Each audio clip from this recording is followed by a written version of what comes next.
안녕하세요. 스칼라 5강부터 강의를 맡게 된 최정열입니다. 저희가 이번 시간에 배울 내용은요. 기본적인 함수 활용법을 넘어서 함수 응용 방법입니다. 람다는 익명 클래스라고도 불리우고요. 기존에 사용하던 함수를 조금 더 조합을 용이하게 하고요. 프로그래밍을 구성하는 데 있어서 재활용을 용이하게 하는 이론적인 토대입니다. 함수의 다양한 표현 방식은 똑같은 역할을 하는 함수임에도 불구하고 어떤 식으로 우리가 알아보기 쉽고 간결하게 작성하는 데 있어서 필요한 방식을 알아볼 거고요.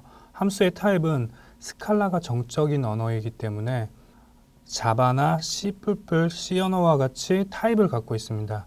루비나 파이썬 언어와는 다르게 함수가 스태틱 타입이라는 타입을 갖고 있는 것들에 대해서 알아볼 거고요. 고차 함수와 1급 함수, 차이점들에 대해서 알아보고요. 어떤 식으로 응용되는지에 대해서 알아보도록 하겠습니다. 익명 함수는 람다와 비슷하지만 조금 더 일회성 사용에 초점을 맞춘 부분에 대해서 알아볼 거고요. 함수 조합은 이렇게 함수들이 갖고 있는 성질을 통해서 기존 프로그래밍과는 다르게 어떤 식으로 재활용되는지에 대해서 설명드리도록 하겠습니다. 그리고 커리 부분, 파라미터를 2개 받는 인자와 커리를 통해서 여러 개의 파라미터를 받는 차이점들에 대해서 알아보도록 하고요. 부분함수, 함수의 일부분만 변수를 전달해서 그 함수들을 재활용하는 방법들에 대해서 알아보도록 하겠습니다. 재기 함수는 함수형 프로그래밍을 익히는 데 있어서 필수적으로 습득하셔야 하는 개념이고요. 실질적으로 얼마만큼 사용하는가를 떠나서 내부적으로 깊숙이 구현이 되어 있기 때문에 한번 알아보고 넘어가는 시간을 갖도록 하겠습니다. 자, 우선 람다 칼큘러스, 람다 표현식이라고 부르고요. 람다 표현식이 나오게 되면서 많은 부분들이 그러니까 기존의 함수를 표현하는 수학적인 방식에 대해서 많은 발전이 됐는데요. 간단하게 말씀드리면 일반적인 함수 표현식을 좀 간소화하고 추상화를 통해서 조금 더 많은 일들을 할 수 있도록 하게 되었습니다. 우리들이 볼 수 있는 일반적인 함수의 형태는 여기서 보시는 함수 이름 그리고 파라미터 2개를 전달하는 방식으로 x와 y를 더한다는 식으로 기존에는 표현이 됐었는데요. 여기서 사실 함수의 이름 부분은 필요가 없죠. 그래서 여기는 생략이 되고요. 마찬가지로 함수 몸통을 표현하게 됩니다. 그리고 이 궁극적으로 발전을 해서 람다라는 표시를 붙이고요. 구분자를 생략을 해주게 됩니다. 그리고 점을 통해서 이퀄을 대신하고요. x 플러스 y라는 표현으로 람다식을 표현하게 되는데 이렇게 간결하게 함수를 표현하는 방법이 발전되어 가면서 프로그래밍에도 접목이 되게 되었는데요. 어떤 식으로 변화되었는지 알아보도록 하겠습니다. 스칼라에서 함수의 표현 방식은 상당히 다양한 편인데요. 일반적으로 다른 언어와 비슷하게 함수의 이름을 표기하고요. 함수의 파라미터, 그리고 함수의 타입, 컴마를 통해서 이 파라미터 목록에 인자를 2개 전달하게 됩니다. 다른 언어와 비슷하게 이 부분들이 기본적으로 사용되고요. 그 다음으로는 함수의 이름 그리고 파라미터 하나 그리고 괄호를 통해서 파라미터 2개를 전달하게 됩니다. 이 부분은 커리를 사용하는 거고요. 위의 것과 하는 일은 거의 비슷해 보이지만 함수를 순차적으로 조합한다는 차이점이 있습니다. 그리고 세 번째는 마찬가지로 함수의 이름과 파라미터 목록이 오는데 equal을 통해서 하나의 함수를 전달하게 됩니다. 이 부분은 함수의 바디 부분이고요. 이 화살표는 y라는 인자값이 넘어왔을 때 이 함수를 리턴한다는 표현입니다. 그래서 이 equal을 중심으로 이 우측은 함수라고 보시면 됩니다. 그리고 다음으로는 펑션을 넣고요. 여기에 value가 생성됐겠죠. 펑션이라는 이름에 x는 int라는 파라미터를 전달받고 다시 y라는 파라미터를 전달받고 다시 x 플러스 y를 연산하는 함수를 리턴하는 표현 방식입니다. 요거는 함수 리터럴이라는 걸 사용한 거고요. 익명함수라고 부르셔도 됩니다. 정확히 말하면 이 부분은 익명함수고요. 이 표현 방식을 리터럴 표현 방식이라고 하고요. 얘를 펑션이라는 밸류에 집어넣게 되는 거죠. 이 부분이 함수의 인자, 그리고 이 부분까지 묶어서 함수의 바디 부분이 되겠습니다. 실질적으로 여기서는 함수가 여러 개 들어가 있지만, 이 부분을 통해서 함수가 여러 개 되어 있지만, 이렇게 좀 복잡해 보이는 함수도 이퀄을 기준으로 이 화살표, 첫 번째 나오는 화살표만 알아보도록 하면 되겠습니다. 이 부분은 잠시 후에 실습을 하면서 좀 더 정확하게 짚고 넘어가도록 하겠습니다. 함수의 타입, 스칼라는 정적인 언어와 함수형 언어의 특징을 모두 가지고 있기 때문에요. 컴파일 타임에 실질적으로 함수가 어떤 타입을 가지고 있는지 체킹을 하게 되고, 체킹을 하면서 함수의 형태를 변환시킨다든지, 잠시 후에 보게 되겠지만 함수를 컨버전하는 임플리시트라는 파라미터를 통해서 여러 가지 작동들을 하게 되는데요. 그러기 위해서 함수의 타입을 컴파일 타임에 체킹하게 됩니다. 그래서 여기서 보시게 되면 첫 번째는 함수의 이름이 있고요. 그 다음에 컴마로 인자를 구분을 했죠. 그리고 x 플러스 y의 값이라는 리턴 값을 내놓게 됩니다. 이 함수의 타입은요, 펑션이란 이름을 가지고 있고요. 함수의 파라미터를 인티저 타입으로 컴마로 구분을 하고 있습니다. 그리고 두 번째는 괄호로 파라미터를 구분하고 있죠. 이 부분은 커링이라고 합니다. 그래서 실제 함수의 타입은 함수의 이름이 있고요.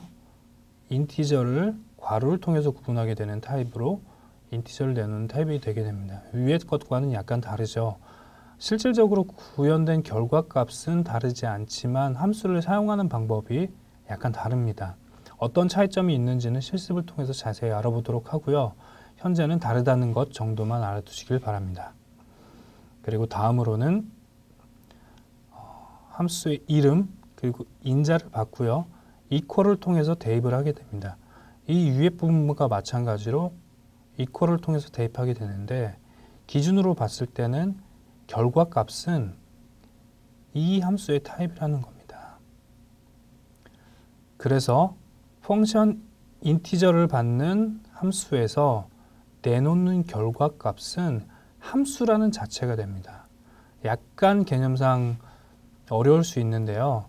이 부분은 익숙해지면서 자주 사용하면서 익숙해지게 되면 자연스럽게 받아들여지게 되는 부분이라고 생각하시고 너무 부담은 갖지 않으시길 바랍니다. 즉, 첫 번째 함수의 선언부에서 이름 후 첫 번째 나오는 이퀄을 기준으로요, 우측을 반환한다라고 생각하시면 됩니다. 그게 x 플러스 y의 결과값인 인티저 값이 될 수도 있고요. 파라미터를 받는 함수가 될 수도 있다는 사실을 아시면 되겠습니다. 조금 더 이해하기 쉽게 다음을 보도록 하겠습니다.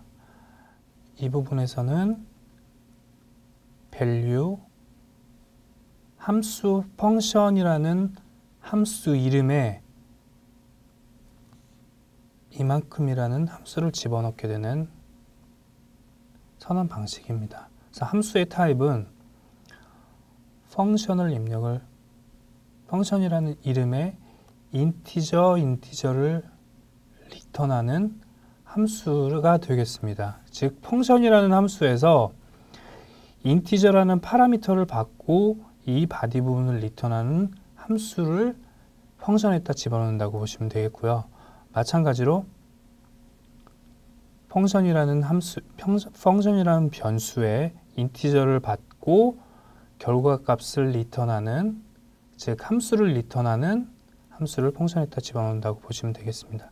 그래서 이 함수의 타입을 파라미터로 전달하거나 아니면 리턴 받을 때, 재사용할 때는 이 타입을 구분해 주셔야 우리들이 쉽게 우리들이 원하는 대로 함수를 조합해서 사용하고 다양한 표현 방식 가운데서 어떤 타입이 우리에게 유용하고 어떤 타입이 우리들이 애플리케이션을 만들 때 원하는 작업을 할 때 요구하는 파라미터 형태로 전달을 하게 되는지 파악하실 수 있습니다. 고차 함수는 아직 국내에서는 좀 생소한 말이긴 한데 하이어 오더 펑션이라고 함수를 다룰 수 있는 함수를 이야기합니다. 즉 파라미터로 함수를 전달할 수 있고요. 함수의 결과값이 함수가 되는 그런 함수를 말합니다. 1급 함수는 함수가 변수로 할당될 수 있다는 것, 즉 value 또는 variable에 할당되는 성질을 1급 함수라고 합니다. 함수형 프로그래밍에서는 두 성질 모두 갖고 있는 경우가 일반적이고요. 우선 고차 함수의 예제를 들어보겠습니다. 여기 보시면 다른 함수를 파라미터로 사용할 수 있다고 했는데요. n 인티저는 익숙한 형태인데요. f 인티저 스트링, 즉 인티저 값을 받아서 스트링 값으로 리턴하는 함수를 전달받겠다. 그래서 파라미터에 함수를 받을 수 있죠. 이런 성질을 고차 함수라고 하게 됩니다. 그리고 함수의 수행 결과가 함수, 마찬가지로 x는 인티저 값의 정수를 받지만 리턴 값으로 3을 내놓는 이 함수 부분을 펑션에다가 할당을 하게 되는 거죠. 펑션이라는 이름의 함수를 만들게 되는 거죠. 그럼 이 펑션의 연산값은 이 함수가 됩니다. 즉 3이 아니고 이 함수 자체가 되는 거죠. 이 define이라는 약자를 통해서 함수를 선언했는데요. 이걸 변수값에 할당할 수도 있습니다. value를 놓고 할당을 해서 my function이라는 이름으로 이 함수를 저장하겠다라는 표현이 됩니다. 실제 이런 식으로 사용하는 게 value를 통해서 사용하는 게 define을 통해서 사용하는 것보다 좀 더 함수형스럽다고 말할 수 있는데요. 그 차이점들에 대해서는 실습을 통해서 알아보도록 하겠습니다. 다음으로 알아볼 부분은 익명함수입니다. 익명함수는 다양한 이름으로 불리게 됩니다. anonymous function, function constant, 그리고 function literal, 람다 펑션. 특별한 구분은 없는데요. 보통 여기서 보시다시피 함수의 이름이 있고요. 파라미터를 전달하게 되잖아요.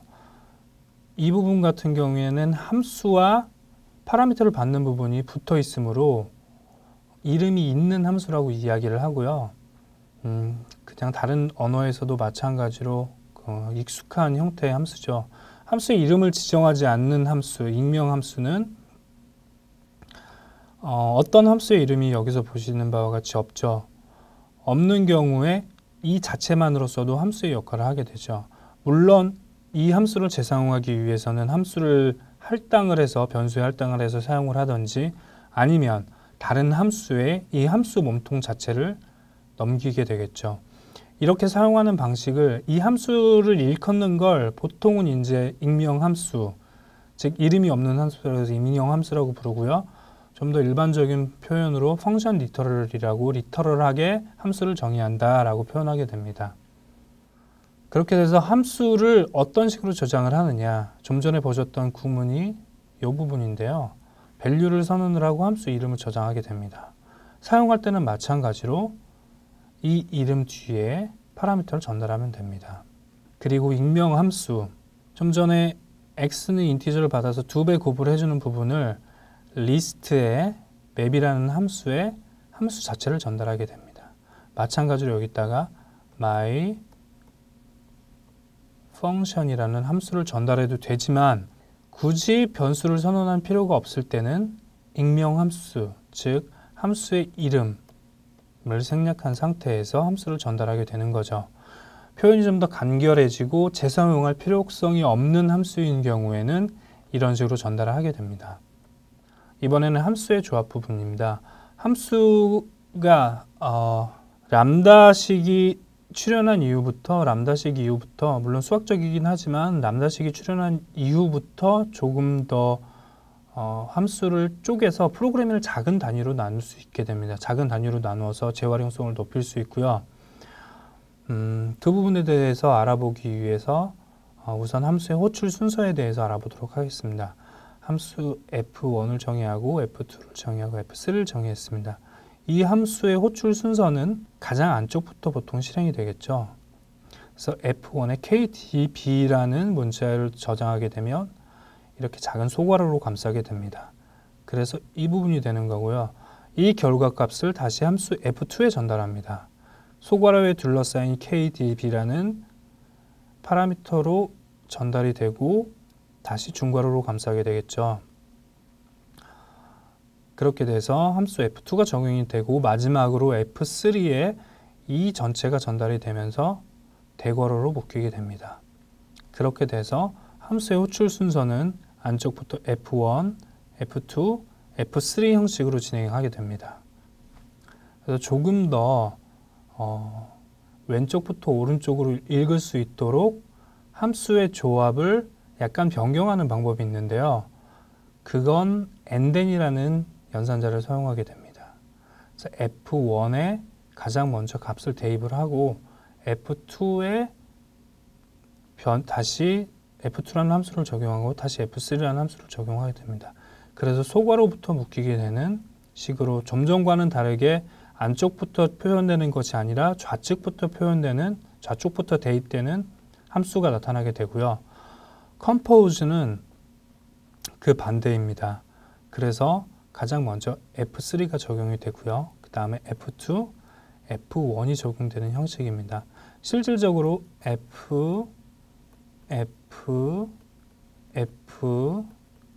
x 이런 형식이 됐을 때 compose는 우측에 이렇게 할당이 된다고 보시면 되고요.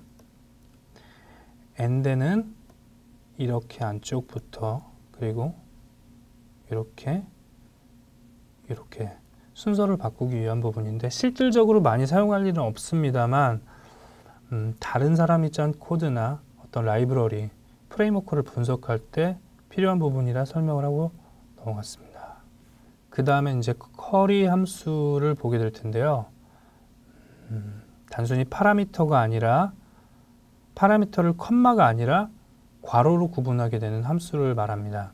그래서 작동하는 방식은 내부적인 구현으로는 약간 다르지만 실질적으로 사용하는 것은 차이가 없어요. 그런데 함수형 프로그래밍을 좀 더 깊이 들어가게 되면 어떤 차이점을 갖는지 아는 것은 중요한데요. 스칼라에서는 커링이 좀 더 유연하게 사용됩니다. 물론 성능적인 차이도 있고 개념적인 차이도 있긴 하지만 우선은 익숙해질 때까지는 큰 차이가 없다고 생각하시면 될 것 같습니다. 좀 이따가 실습을 통해서 자세히 알아보게 될 거고요. 파라미터가 두 개인 함수부터 비교를 시작해가면서 어떤 차이점이 있는지 보도록 하겠습니다. 저희들이 일반적으로 알고 있는 함수죠. 커링을 통해서 구분하게 되면 괄호를 통해서 두 함수를 구분하게 됩니다. 함수의 몸통 부분은 사실 차이가 없습니다. 괄호를 통해서 구분하는 점만 차이점이 있죠. 그리고 마찬가지로 함수 리터럴을 통해서 함수를 정의하는 부분을 볼 수 있습니다. value 펑션이라는 밸류의 함수 몸통을 정의하는데 여기서는 화살표로 구분이 됐죠. 실제 리턴 값을 찍어보면 함수의 타입을 찍어보면 이런 식으로 표현되게 됩니다. 이 부분들에 대해서는요.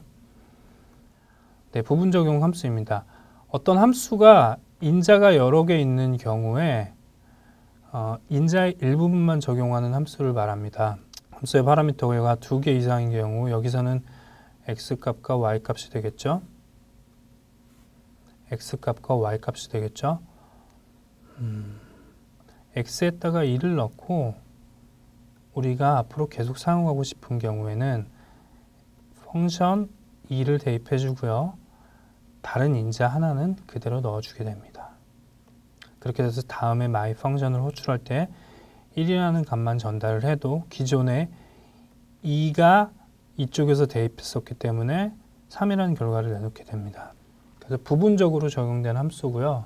커리 함수에 대해서 동일하게 사용할 수 있습니다.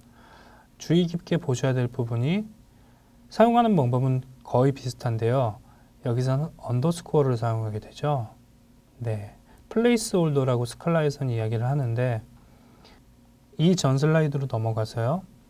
여기서는 마찬가지로 함수의 새로운 인자를 받아서 부분 적용 함수를 만들었는데요. 이번에는 플레이스 홀더를 사용해서 함수를 정의하게 됩니다. 이전의 방식과는 약간 다르죠. 그래서 커링과 파라미터 목록에 파라미터가 여러 개 들어간 사용법은 약간 차이가 있고요. 다음에 보시게 될 부분에서도 약간 다른 차이점을 보실 수 있습니다. 이번에는 함수 리터럴 다시 한번 설명드리자면 이 부분부터 여기서부터 여기까지는 익명 함수라고도 부를 수 있고요. 함수 리터럴이라고도 부를 수 있고 람다 표현식이라고 불러도 크게 차이점은 없습니다. 다시 돌아와서 이런 식으로 함수를 선언하게 되면 부분 함수를 사용하는 데 있어서 좀 전 슬라이드에서 보셨던 언더스코어 부분을 생략할 수 있습니다. 그래서 좀 더 깔끔하게 사용할 수 있죠. 그 이유는 저희가 커리 함수를 사용하고 함수 리터럴 방식으로 표현을 해서 그런데요. 커리 함수를 지금 다시 한번 자세히 말씀드리면 괄호를 통해서 인자가 적용이 되면 함수를 한 번에 대입하는 것이 아니고요. 한 번에 대입하는 것이 아니고 이 함수를 대입한 결과값을 다시 y에다가 한 번 더 대입한다는 식으로 이해하시면 됩니다. 그렇게 돼서 순차적으로 적용되신다고 보면 되고요. 여기에 만약에 2를 넣어주게 된다면 2를 전달받은 함수를 실질적으로 한번 적용을 하고요. 그 다음에 이 결과값을 내놓는 함수 부분을 다시 전달받는 형태로 사용되게 됩니다. 그래서 가장 함수형스러운 방식으로 사용을 하게 된다면 함수 리터럴을 사용해서 이런 형태로 정의를 하는 게 함수형스럽다라고 이야기를 하고, 함수형스러운 프로그래밍을 하게 되면 저희들이 조금 더 유연하게 프로그래밍의 활용폭을 늘릴 수 있는 방향으로 프로그래밍을 하게 됩니다. 우선은 익숙하지 않으시면 기존의 방식대로 사용을 하시고요. 자주 사용하시다 보면서 습관을 함수 리터럴을 통해서 인자값이 없는 함수를 사용하는 방식으로 연습하시면 되겠습니다. 그래서 마지막 방법, 커리 함수를 사용하는 방법과 함수 리터럴을 사용해서 정의하는 방법이 저희들이 활용하는 데 좀 더 유리하고요. 함수형 프로그래밍에서는 함수 리터럴을 사용한 정의가 일반적이라고 말씀드릴 수 있겠습니다. 그 다음에 재규함수인데요. 재규함수는 아마 많이들 들어보셨을 텐데, 함수형에서는 재규함수를 사용하는데 약간 주의할 점도 있고요. 특히 이제 스칼라에서는 약간의 제약이 있습니다. 재규함수는 말 그대로 어떤 함수가 자기 자신을 함수 바디 내에서 호출하는 함수인데, 함수를 계속 호출하게 되면 스택이 계속 쌓이겠죠. 그렇게 해서 스택 오버플로우 오류가 날 수 있습니다. 그런 경우에는 이제 꼬리주기라는 방법을 사용하게 되는데요. 이거는 이 다음 장에서 알아보도록 하고요. 우선은 재기가 어떤 식으로 작동하는지, 혹시나 다른 프로그래밍에서 재기를 연습하신 적이 없다면 재기 부분에 대해서는 필수적으로 짚고 넘어가시는 것이 좋습니다. 재기 자체를 저희들이 프로그래밍 하는 데 있어서 자주 사용하지는 않습니다만, 재기의 개념을 이해하는 건 다른 함수의 조합, 이제 다음에 보게 될 펑션 컴비네이터를 통해서 함수를 좀 적극적으로 활용하는데 필수적인 개념이고, 이 부분에 있어서 여러분들이 좀 더 자세히 짚고 넘어가는 게 중요하겠습니다. 그래서 GCD라는 함수를 정의를 했고요. 파라미터를 2개를 받습니다. 여기서는 최대 공약수를 구하는 함수고요. 뉴턴법에 의해서 계속 자기 자신을 호출해 나가면서 최대 공약수를 구하게 됩니다. 재규 함수에서 가장 중요한 부분은 우선 종료 조건을 정의해야 하는 건데요. 종료 시점을 정의하지 않으면 무한 루프에 빠지게 되겠죠. 그래서 항상 재규 함수를 구현하거나 읽는 데 있어서 종료 조건이 어떻게 되는지 알게 되면 먼저 파악하시는 게 재규 함수를 파악하시는 데 훨씬 더 유리합니다. B값이 0이 들어왔을 때 A값을 리턴하면서 이 함수는 종료가 되겠죠. B값이 0값이 아니라면 GCD에 계속 대입을 해주게 되고요. 이런 식으로 해서 계속 함수가 도는 함수, 자기 자신을 호출하는 함수를 재규 함수라고 하고요. 실제 실습을 통해서 어떤 단계로 호출이 되는지 알아보도록 하겠습니다.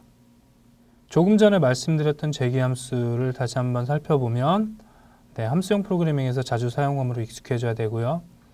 제 펑션 컨비네이터 부분에서 함수 조합하는 부분에서 폴드, 리듀스, 스캔 등의 함수를 사용하기 위해서 재규 함수를 익혀야 약간 유리한 점이 있습니다. 그리고 종료 조건은 말씀드렸다시피 명기해야 하고요. 그렇지 않은 경우는 무한 루프에 빠지게 되겠죠. 그리고 설령 최적화가 되어 있다고 하더라도 재규 함수 자체가 좋은 프랙티스는 아닙니다. 그래서 재규 함수를 반드시 익히긴 해야 하지만 재규 함수가 아니어도 처리할 수 있는 다양한 방법들이 있거든요. 재규 함수보다 좀 더 세련된 방식으로 어떤 식으로 문제를 처리해 나가는지 연습하시면 좋을 것 같고요. 재규를 어쩔 수 없이 사용해야 하는 경우에는 테일 리커전이라는 어노테이션이 있습니다. 이 부분을 붙이게 되면 스택 오버플로우가 발생할 수 있는 조건인지 아닌지에 대해서 체크를 해주게 됩니다. 이 부분도 실습을 통해서 알아보도록 하겠습니다. 꼬리재기에 대해서 다시 한번 자세히 설명을 드리면요. 실제 이 리턴하는 부분이 함수의 파라미터로 받는 타입과 같아야 돼요. 여기선 다르기 때문에 실제로 이 함수를 10,000번 돌리게 되면 오버플로우 익셉션이 납니다. 이 부분은 실습을 통해서 직접 구현해서 확인해 보도록 하고요. 꼬리지기 최고적화를 위해서는 앞에 타입과 뒤에 타입을 맞춰주게 됩니다. 이 부분 역시 실습을 통해서 알아보도록 하겠습니다. 프로젝트를 하나 만들고요. 워크시트를 통해서 실습하도록 하겠습니다. 저희들이 가장 먼저 알아볼 부분은 함수의 형태였었죠. 그래서 인티저를 받고 파라미터를 2개 받는 함수에 대해서 알아보도록 하겠습니다. x와 y 값을 더하는 함수죠. 이 형태 자체를 익명함수, 펑션 리터럴이라고 부르게 됩니다. 그리고 오른쪽에 보시면 결과값이 나오죠. 인티저 2개의 파라미터를 받는 함수고요. 펑션 2 타입입니다. 요거는 스칼라 내부에서 정의된 함수고요. 이 펑션 2는 함수의 인자를 2개 받는 함수의 타입이라고 보시면 되는데 여기서는 이 자체로 이만 이해를 하시면 되겠습니다. 그래서 이 함수를 할당하고 싶으면 my 펑션에 위와 똑같은 형태로 선언을 하게 되면 되겠죠. 그래서 my 펑션에 1,2 이렇게 넣어주면 결과값으로 3이 나오게 됩니다. 물론 define을 통해서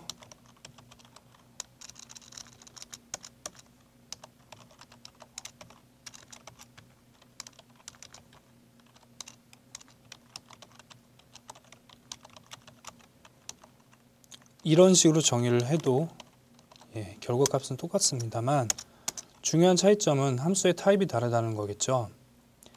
여기서 보시면 펑션이 있고 컴마를 통해서 인자를 구분하게 되고 함수의 타입이 약간 달라지게 됩니다.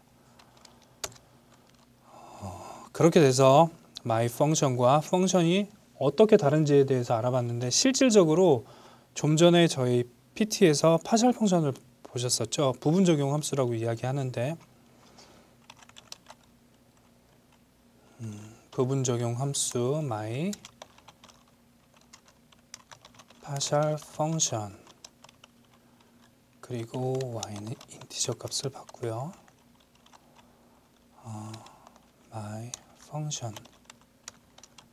my function 즉 파라미터를 두 개 받는 이 부분들을 파절 펑션으로 만드는 과정인데 x의 값에다가 1 값을 고정하고 싶어요. 그리고 y는 그대로 넘겨줍니다.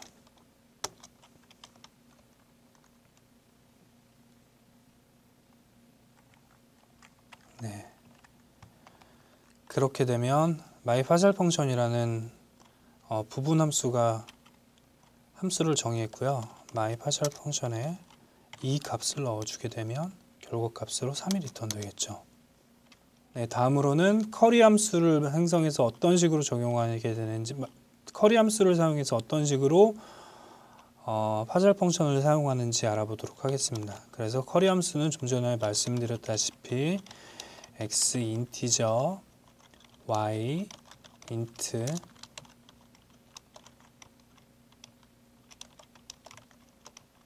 이런 형식이 아니고요. 이 위에 떠서 정의한 부분들에 대해서 다시 간단하게 변경을 하면 이런 식으로 되겠죠.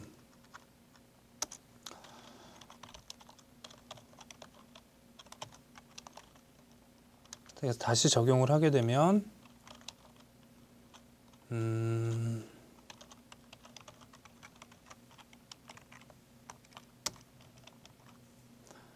이번에는 말씀드렸다시피 언더바를 통해서 부분 함수를 적용할 수가 있습니다. 그래서 my 파절 펑션 부분과 my 파절 펑션 2 부분은 이런 식으로 파라미터를 할당해서 전달할 수 있느냐, 아니면 플레이스 홀더를 통해서 파절 펑션을 만드느냐 차이점이 있습니다. 그리고 커링과 펑션 리터럴을 사용해서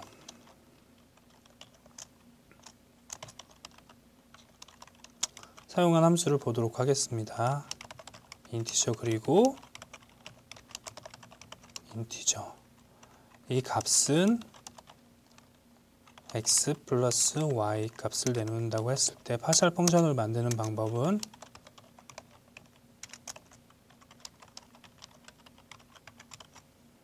이렇게만 작성해 주면 됩니다. 그렇게 되면 플레이스 홀더가 필요 없게 되죠. 그렇게 해서 함수 리터럴을 통해서 정의하는 방식에 대해서 알아보도록 하겠습니다. pf3는 my function 1, 펑션 리터럴로 정의된 부분이죠. 여기서 1값을 전달하고 우리가 여기서 봤던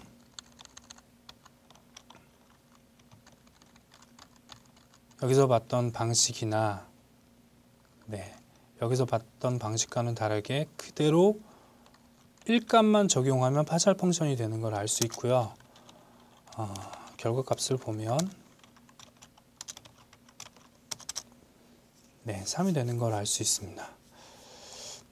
이 우측에서 3이 되는 걸 확인할 수 있으시죠? 그래서 보통 재활용성과 편의성을 높이기 위해서 이런 식으로 많이 정의를 하게 됩니다. 펑션 리터럴을 사용해서, 그리고 define이 아닌 value를 사용해서 가능한 이런 식으로 연습하시는 게 좋고요. 이게 좀 더 함수형스러운 방법이라고 할 수 있습니다. 여기서 자세히 살펴봐야 될 부분이요. 처음에 이 함수가 어떤 형태를 가지고 있는지 약간 혼란스러운 부분이 있는데요. 말씀드렸다시피 이 equal을 기준으로 우측은 모두 다 함수라고 보시면 됩니다. 여기서 다시 x를 받고 y를 받고 함수를 리턴하는 형태로 돼 있어도 이 우측은 함수의 형태라고 보시면 되고요. 실제 저걸 변경을 해보면요. my function 1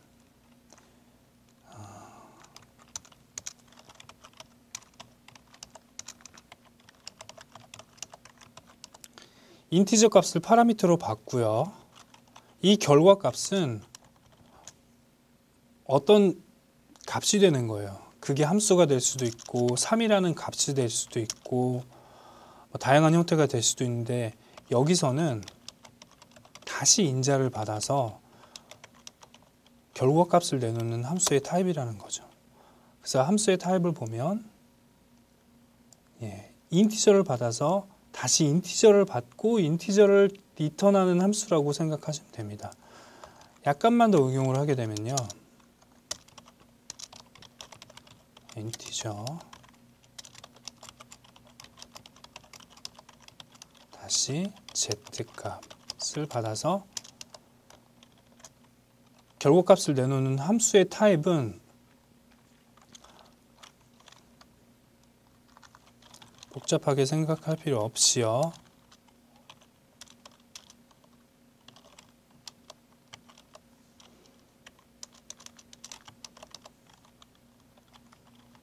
이퀄을 기준으로 우측에 있는 함수. 이 함수는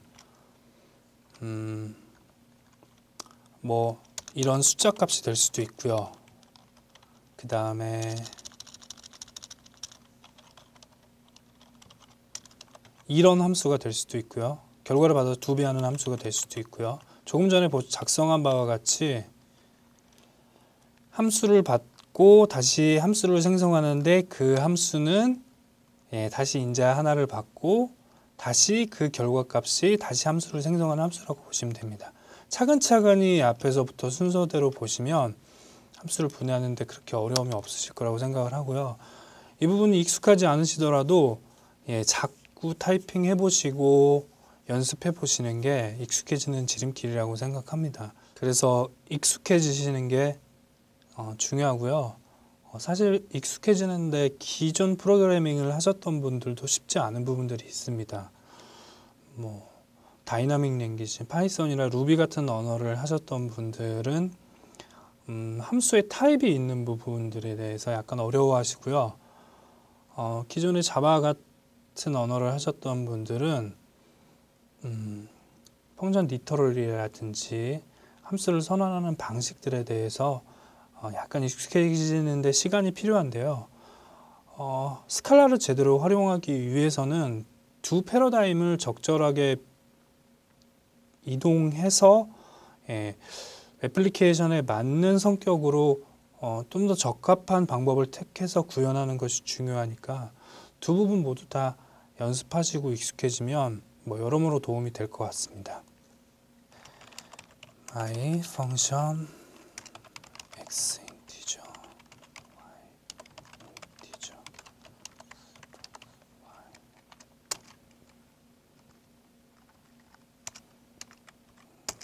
이런 함수가 있고요. 커리드 펑션 인티저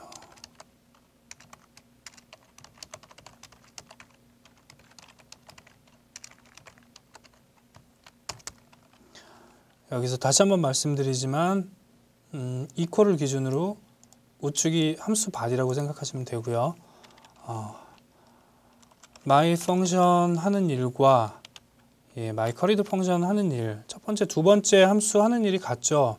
그런 경우에는 서로 그 함수의 타입을 변경을 해줄 수가 있습니다. my 펑션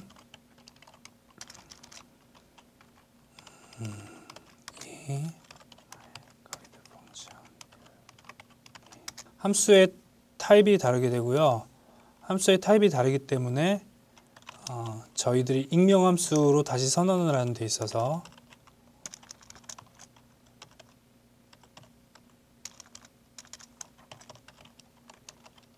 사용법이 약간 다르게 됩니다. 그렇게 돼서 파셜 펑션을 만드는 데 있어서 이런 식으로 되고요. 언더바를 사용하고 my 커리드 펑션은 언더바가 없어도 똑같은 형태로 사용이 되겠죠. 이런 식으로 한번 확인을 해보면 여기서 이 플레이스홀더 부분을 생략해 주게 되면 컴파일이 되지 않습니다.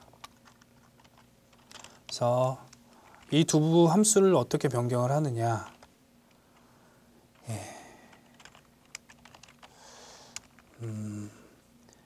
실제 my 펑션에 언더바 부분이 들어가는 부분들 있죠. 이 부분들은 언더바를 통해서 실제 아래 함수와 같은 형태로 이미 변경이 된 부분입니다. 그러면 그 원래대로 다시 이 define 형태로 돌리는 방법이 있을 텐데요. function uncurried라는 부분이 있습니다. 그럼 실질적으로 my uncurried라는 부분을 my curried 펑션을 전달을 하게 되면 인티저 값, 즉 괄호로 구분된 게 아니라 컴마로 구분된 이런 함수의 타입이 나타나게 됩니다. 이 함수의 타입은 my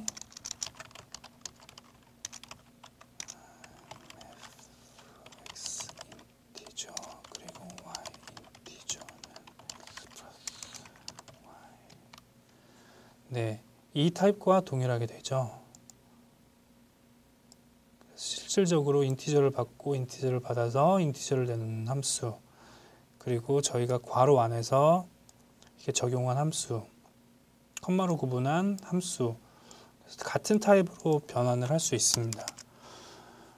그래서 이런 변환 방법이 자주 사용되지는 않지만 기존 함수를 편의성에 의해서 여러 방식으로 구분했을 때 요구하는 형태로 변경해서 사용하는 거고요.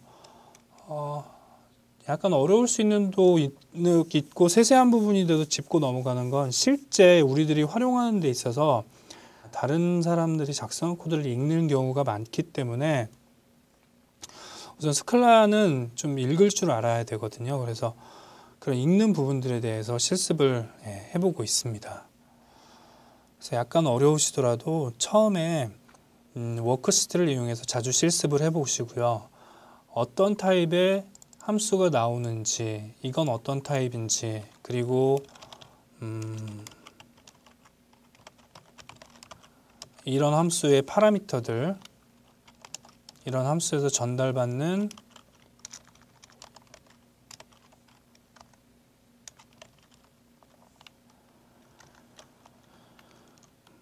타입들, 여기서는 힌트를 통해서 인티저를 받고 B라는 타입을 리턴한다고 볼 수 있죠. 사실 이런 것들을 읽을 줄 알아야 저희들이 여기다가 함수 컨비네이터를 통해서 어떤 함수를 전달할 수 있는지, 즉 파라미터로 어떤 것들을 취하는지 이해할 수 있기 때문에 이 부분들은 좀 자세히 짚고 넘어가도록 하겠습니다. 합계를 구하는 함수를 만들어 보도록 하겠습니다.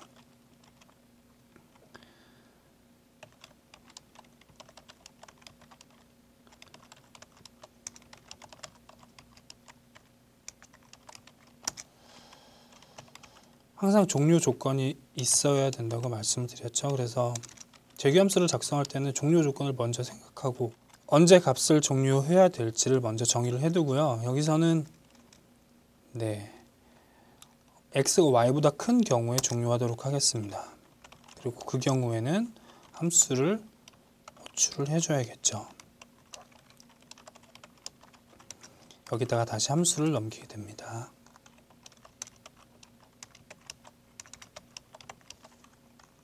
이 함수가 어떤 역할을 하는지 한번 유추를 해 보시고요. 좀 더 자세하게 어떤 역할을 하는지 알아보도록 하겠습니다. 우선 커링이 되어 있네요. 괄호를 통해서 파라미터가 구분이 되어 있고요. 그리고 앞에 괄호에서는 x와 y 값을 받고 그 다음 괄호에서는 인티저를 전달받아서 인티저를 내놓는 함수를 작성을 하게 됩니다. 만약에 x가 y보다 큰 경우에는 0을 리턴을 하게 되는데, 여기서 자기 자신을 호출하는 부분 보면 x를 증가시켜 주고 있죠. 그래서 x가 y보다 언젠가 커지는 순간 0의 값을 내놓는 코드가 되겠고요. 실제 값을 넣어보도록 하겠습니다. x는 1, 그리고 y는 10까지라고 해주죠. 함수는 우리들이 어떤 형태로 정의할 수도 있는데 그냥 자신의 값을 내는 함수를 리턴해 주도록 하겠습니다. 그럼 1부터 10까지 더한 값인 55가 리턴이 되게 되죠. 어떤 식으로 구현되는지 한번 보도록 하겠습니다. x가 1이 들어오고요. 그 다음에 y가 10이 들어오고 y 값은 고정되어 있죠. 계속 고정되어서 리턴 값을 y 값을 10으로 전달하게 되고요. x 값은 증가를 시켜서 계속 1씩 증가를 시키고 이 함수를 x는 x라는 함수를 통해서 그대로 값을 내놓게 됩니다. x 자체는 아무런 역할도 하지 않는 함수인데 제귀를 통해서 자기 자신을 호출하는 함수입니다. 이 부분에 실질적으로 저희가 지금까지 배웠던 많은 부분들을 함축하고 있는데요. 여기다 약간 값이 큰 값을 넣어주게 되면 스택 오버플로우 에러가 발생하게 됩니다. 즉 제귀 호출을 사용하는 데 있어서 최적화가 되지 않았기 때문에 계속 이 함수를 호출하면서 스택의 값을 쌓아나가게 되고요. 그렇기 때문에 스택 오버플로우 에러가 발생하게 됩니다. 이 부분을 수정하는 것은 잠시 후에 보도록 하고요. 어떤 역할을 할 수 있는지 우리 추가적으로 생각을 해보도록 하겠습니다. x에다가 2를 곱해서 다른 값을 전달할 수가 있겠죠. 그렇게 되면 매번 연산해서 함수를 적용한 이 fx 부분에 이 함수가 전달이 되어 가기 때문에 1이 들어갔을 때는 2, 2가 들어갔을 때는 4 값이 돼서 결과 값이 110이 나오게 됩니다. 이렇게 값이 나왔고요. 다시 원래대로 돌려서 합계를 구하는 함수를 구할 때요. 저희들이 숫자를 초과하게 집어넣으면 스택 오버플로우 에러가 난다고 말씀드렸는데 여기서 꼬리재기를 한번 확인해 보도록 하겠습니다. 꼬리재기는 중요한 조건이 있는데요.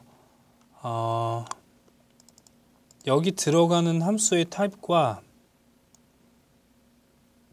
이쪽의 함수 바디, 즉 이 값이, 이 결과 값이 다음에 적용되는 함수의 타입과 마찬가지가 돼야 됩니다. 그래서 다른 함수를 작성을 해 보겠습니다.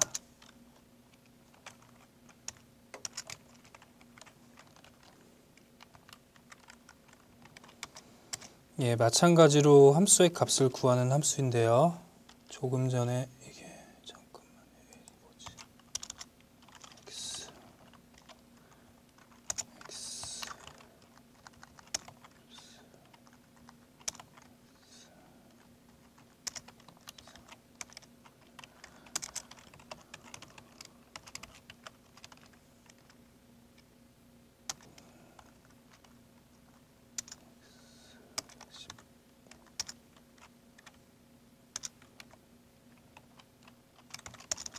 총 합을 0까지 구하는 함수이고요. 100값을 넣어주면 5050이 나오고요. 숫자를 과도하게 넣어주면 스택 오버플로우 에러가 납니다. 그래서 꼬리재기 최적화를 위해서요.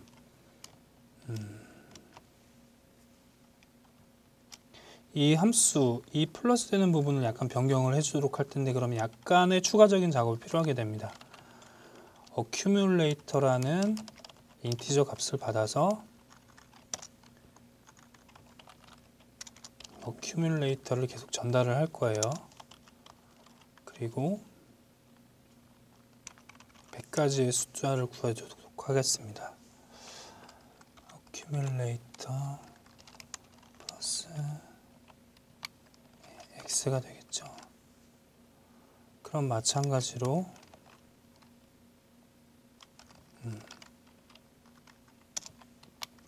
x 값이 되겠네요. accumulator 값을 리턴을 해주게 되면 총 합이 구해지고요. 이 경우엔 이 else 이후의 body 부분이 실제 여기 들어가는 파라미터와 같죠. 그렇게 돼서 추가적으로 플러스 1을 해주거나 꼬리재기 최적화가 되어 있기 때문에 숫자를 과도하게 증가시켜도 오류가 나지 않습니다. 숫자 값은 정상적으로 순회되고 스택 오버플로우 오류가 발생하지 않은 것은 확인할 수 있습니다. 만약에 이 부분에서 다시 오류를 발생시키기 위해서 플러스 1 같은 작업을 해주게 되면 실제 들어가는 타입과 리턴되는 타입이 다르죠. 그래서 꼬리재기 최적화가 불가능하게 됩니다. 그래서 꼬리재기 최적화를 하는 경우에는 보통 값을 재전달할 수 있는 이 어큐뮬레이터라고 하는 파라미터를 하나 정도 더 추가를 하게 되고요.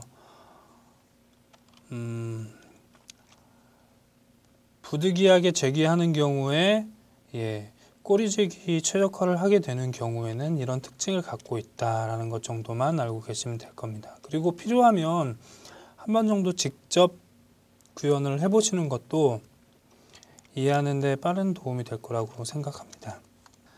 다음은 리스트, 컬렉션의 리스트 부분인데요. 컬렉션의 리스트 부분은 여러분들께서 전 시간에 간단하게 어떻게 사용하는지 보셨을 거예요. 그래서 이번 시간은 리스트 벡터의 성능과 차이점에 대해서 알아보도록 하고요. 요소를 연결하는 컨스 연산자라고 불립니다. 이 부분들에 대해서 알아보도록 하겠습니다.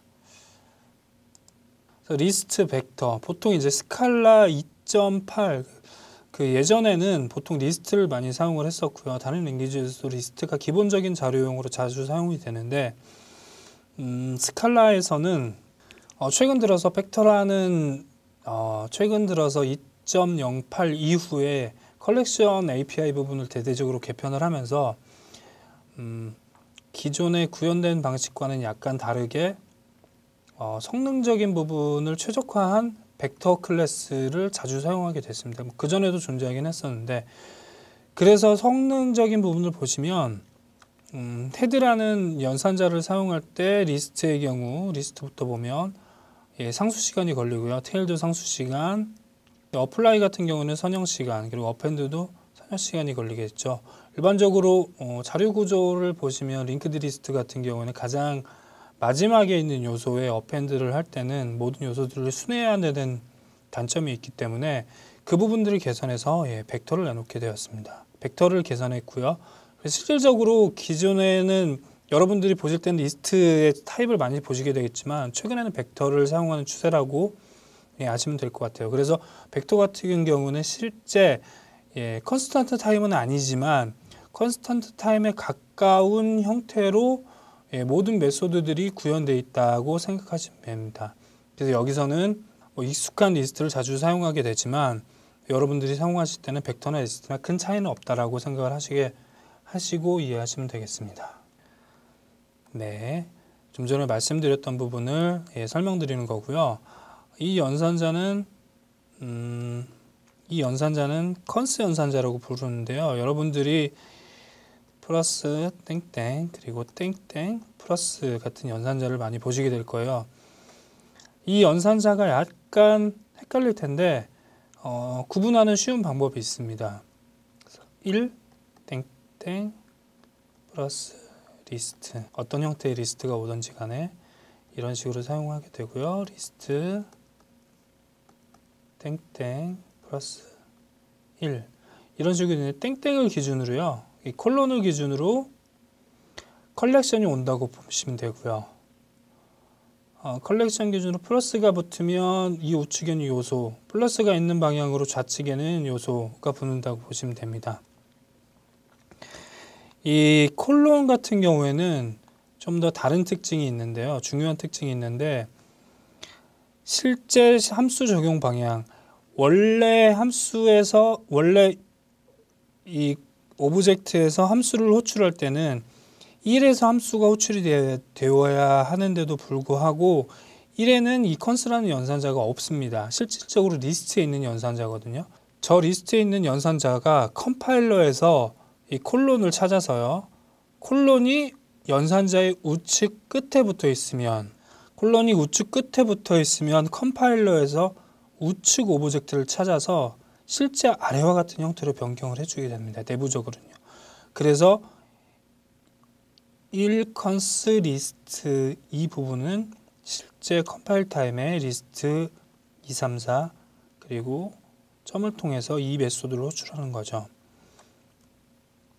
그래서 실제 이 코드를 타이핑해도 위 코드와 동일한 효과를 낼 수 있습니다. 그리고 여러분들이 이제 작성을 하실 때 자주 보시게 될 텐데요. 이 두 컨스라는 연산자가 하는 역할이 같거든요. 그런데 이 컨스 연산자, 그러니까 즉 콜론이 2개 있는 연산자는 기존 함수형 프로그래밍에서 내려져 오는 호환성을 위한 연산자라고 생각하시면 됩니다. 하는 일은 동일하고요.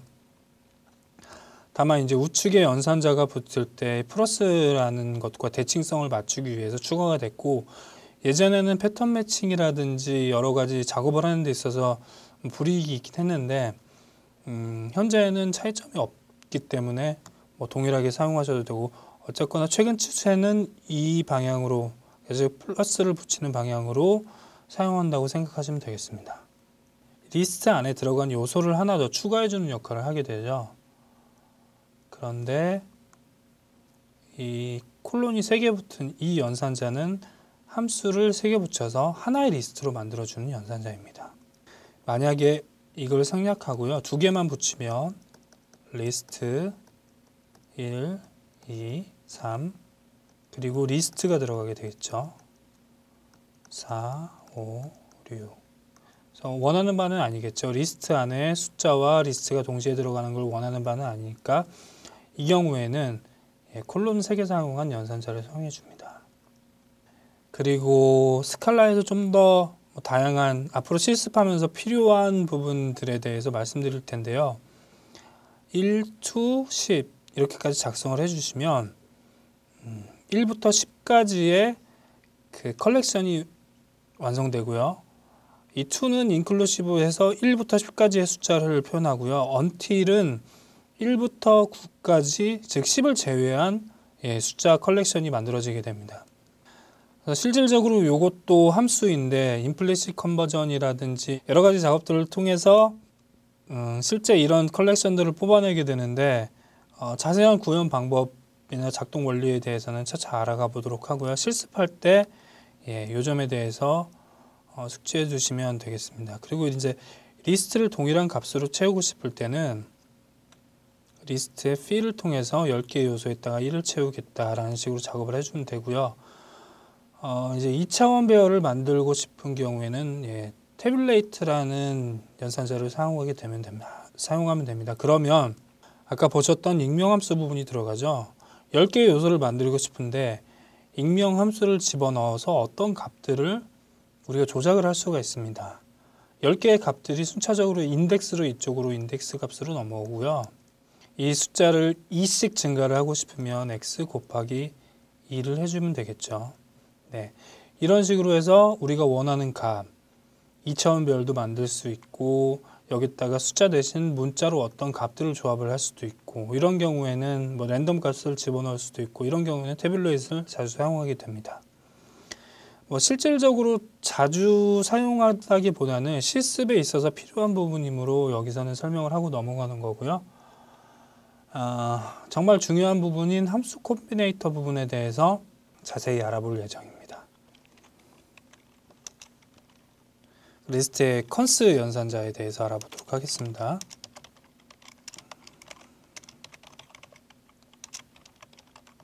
결과값은 1, 2, 3, 4가 되겠죠. 리스트. 그리고 마찬가지로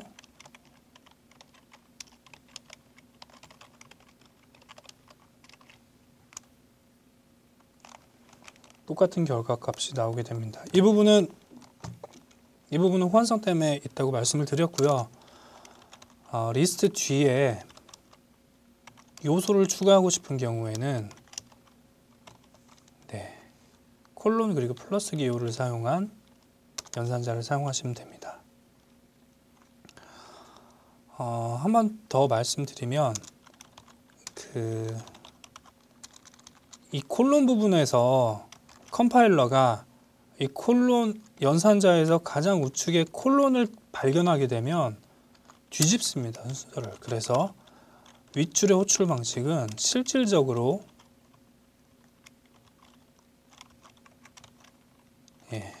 이런 코드와 같은 결과를 낳게 됩니다. 근데 조금 더 읽기 편한 건 이쪽이겠죠. 위에서, 그래서 이런 장치를 마련을 해뒀고요. 뭐 자바나 다른 랭귀지의 그냥 add 메소드와 같은 형태라고 생각하시면 될 것 같습니다. 그럼 인덱스도 지정할 수 있는데 스칼라에서는 조금 더 리더블한 읽기 쉬운 형식으로 표현한다고 생각하시면 될 것 같고요. 여기서 말씀드리는 컨셉뿐만 아니라 어떤 연산자가 우측에 콜론이 붙어 있으면 우측 객체로 호출을 하는구나 라고 생각하시면 이해하시는데 큰 어려움이 없으리라고 생각합니다. 그리고 마찬가지로 이번에는 리스트끼리 연결하는 연산자를 살펴볼 텐데요. 이렇게 하면 하나의 리스트로 나오게 되겠죠. 실수하시면 안 되는 부분이 이렇게 하는 것과는 다르다는 거고요. 리스트 안에 네스티드된 중첩된 리스트가 들어가게 되는 거겠죠. 그래서 요소들만 연결하고 싶을 때에는 이런 식으로 작성을 한다. 익숙해지시면 되겠습니다.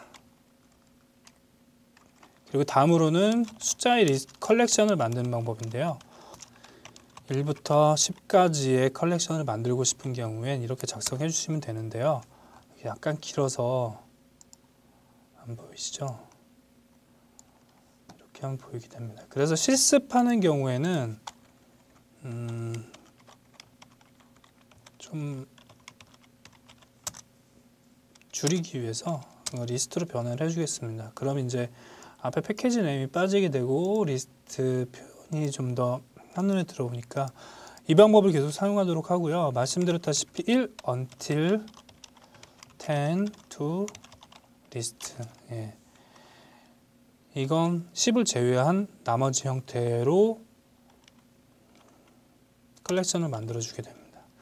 저희들이 프로그래밍을 할 때 보통 다른 랭귀지에서는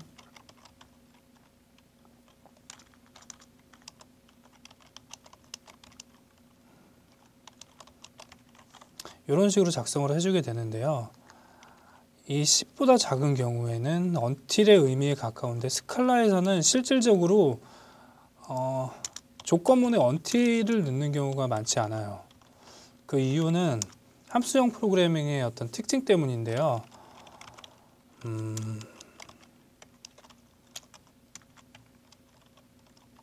10 이런 식으로 해서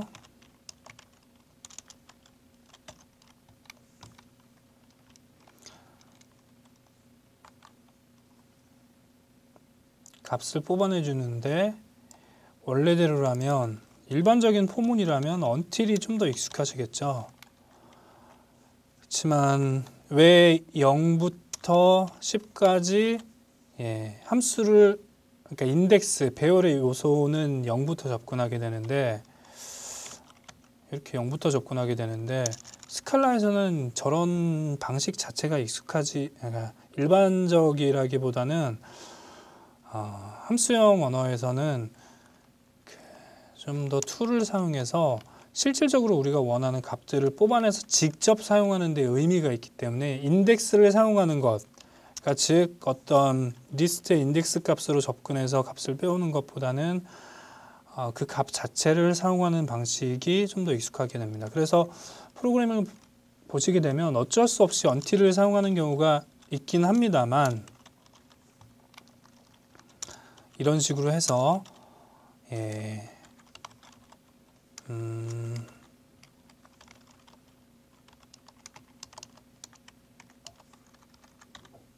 LS의 요소에 접근을 해서 값을 뽑아내거나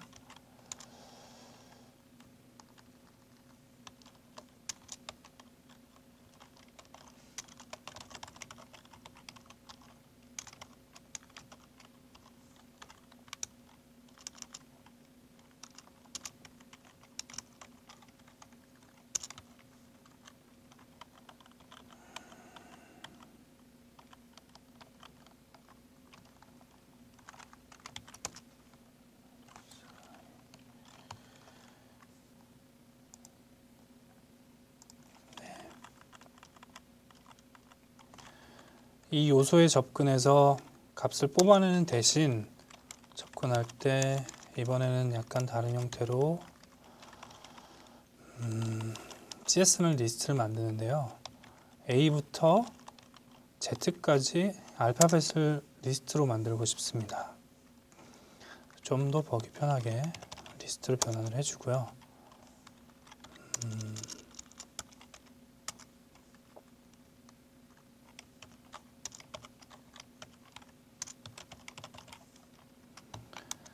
네, 변환을 해주고요. 우리들이 저 cs.length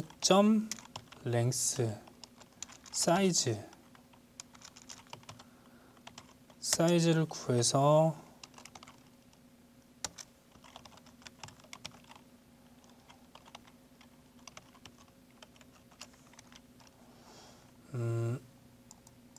이런 식으로 출력하는 형태는 인덱스를 통한 접근 방식이죠. 다른 언어에서 익숙한 방식인데 스칼렛은 좀 더 값을 직접 빼내오는데 익숙합니다. 실질적으로 위의 방식보다는요, 아래를 사용하게 되고요.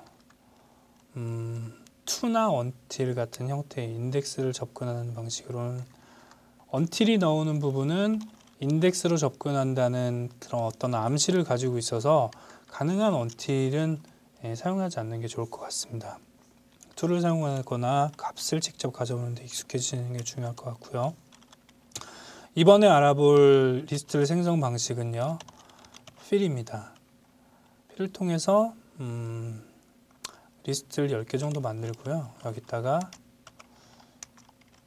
A라는 요소를 모두 다 집어넣고 싶은 경우에는 이렇게 나오게 되겠죠. 여기는 뭐 어떤 타입이 들어갈 수도 있고요. 숫자가 들어갈 수도 있고 이런 식으로 작성을 해주고, 사용법은 직관적이어서 간단한데요. 보통 이제 초기화할 때 루프를 도는 대신 사용할 수 있는 방법이고요. 그 다음에 tabulate라는 수가 있습니다. 10개의 리스트를 만들고요. tabulate는 어떤 함수를 전달할 수가 있어요. 그래서 여기다가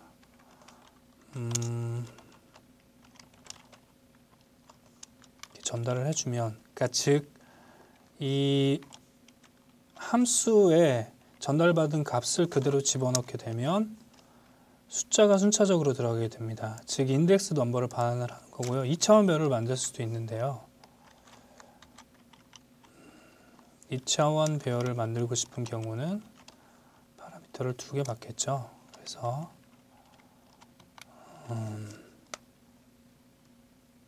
실제 이런 식으로 2차원 배열이 생성이 됩니다. 2차원 배열을 로우 컬럼 값으로 나눠서 집어넣고 싶은 경우에는 얘들 문자로 변경을 해주고요.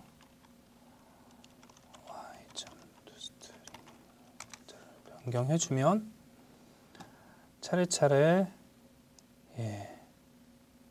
이런 식으로 들어가게 됩니다.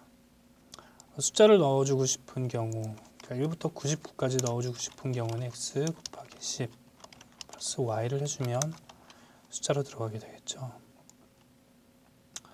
네, 여기까지 리스트에서 간단한 컬렉션, 즉 우리가 앞으로 함수 컨비네이션들을 실습하는 데 있어서 필요한 기본 배경 지식들에 대해서 알아보도록 했습니다. 다음에는 리스트의 함수 컨비네이션들에 대해서 알아보도록 하겠습니다. 함수 컨비네이터 부분입니다. 여기서 나오는 그 함수들이 상당히 많기는 한데 이쪽에서 소개해 드리는 거는 많음에도 불구하고 일부분이고요. 중요한 부분이므로 반드시 확실히 이해를 하고 넘어가셔야겠습니다. for 같은 경우에는 개별적으로 순회를 하고요. 사이드 이펙트가 있는 작용을 한다고 보시면 됩니다. 예를 들어서 프린트 라인 같은 출력을 한다든지 파일 입출력을 한다든지 아니면 외부 변수에 접근을 하는 등의 역할을 하게 되고요. 맵은 그 리스트 안에 있는 요소들을 각각 어떤 타입이나 연산을 통해서 변경을 하게 됩니다. 필터는 원하는 요소들만 필터링해서 걸러내는 역할을 하고, 집 같은 경우에는 두 컬렉션 사이에서 짝을 지을 때 사용을 하게 됩니다. take while은 어떤 요소에서 조건에 맞는지를 검색하고 그때까지의 리스트를 가져오는 등 역할을 하게 됩니다. 파티션 스팬 같은 경우는 어떤 조건을 기준으로 해서 리스트를 두 개 또는 두 개로 나누게 되고요. find는 어떤 한 요소, 조건에 맞는 한 요소만 찾게 됩니다. foldWrite는 어떤 초기값을 가지고 그 값과 요소들을 순회하면서 그 결과들을 다시 다음 요소로 리턴하는 역할을 하게 되는데, 이 부분에 대해서는 실제 실습을 통해서 이해하시는 게 빠르라고 생각합니다. 플랫된 같은 경우는 리스트가 중첩된 경우에 그 중첩된 리스트의 요소들을 하나의 리스트로 만들어주는, 그러니까 평평하게 만들어주는 거라고 생각하시면 되고, 플랫맵 같은 경우에는 플래튼과 맵을 합성한 표현입니다. 그래서 이 부분도 실습을 통해서 알아보도록 하겠습니다. 포이치 같은 경우에는 여기서는 사이드 이펙트가 있죠. 프린트라인 같은 경우 외부 효과가 있는 함수를 넘기게 되고요. 그 다음에 보면 베리어블, sum, 변경 가능한 값이죠. 변경 가능한 값을 포이치 안에서 접근을 해가면서 1에서부터 10까지에 더하는 함수를 사용하게 됩니다. 맵은 컬렉션 안의 요소들을 특정한 타입이나 어떤 연산을 통해서 변경할 때 사용하게 됩니다. A부터 Z까지의 리스트를 만들게 되고요. 캐릭터 타입이겠죠. 이 캐릭터들을 실제 인티저 값으로 변경해 주는 부분. A의 아스키 코드 값인 97, 98, 99부터 122까지 이런 형태로 변경할 때 사용해 주게 됩니다. 다른 형태로는 좀 전에 알파벳에서 대문자로 변경해 주는 등의 역할을 할 수 있고요. 필터 그리고 필터 낫 같이 쓰이는 건데 1부터 10까지의 필터를 걸어주고요. 거기다가 그 언더스코어, 여기서 전달되는 파라미터를 의미하는 거겠죠. 파라미터를 2로 나눴을 때 0인 값, 즉 짝수를 필터링해서 결과값을 보겠다는 거고요. 알파벳 같은 경우 A부터 Z까지 리스트를 만들어주고요. 그 리스트들에 대해서 해당하는 부분들을 제외한 부분들을 필터링 해주는 예제가 되겠습니다. 실제 실습을 통해서 자세히 알아보도록 하겠습니다. 집 같은 경우에는 어떤 컬렉션 두 개가 있는 경우 그 요소들을 순서대로 짝지어주는 역할을 하게 됩니다. 그래서 예제를 보시면 하나의 리스트는 숫자들의 리스트고 또 다른 리스트는 알파벳 리스트인데 집 연산을 통해서 1번과 A, 2와 B, 그리고 3과 C, 4와 D를 각각 짝짓게 됩니다. 이 요소의 타입은 튜플이 되겠죠. 그래서 리스트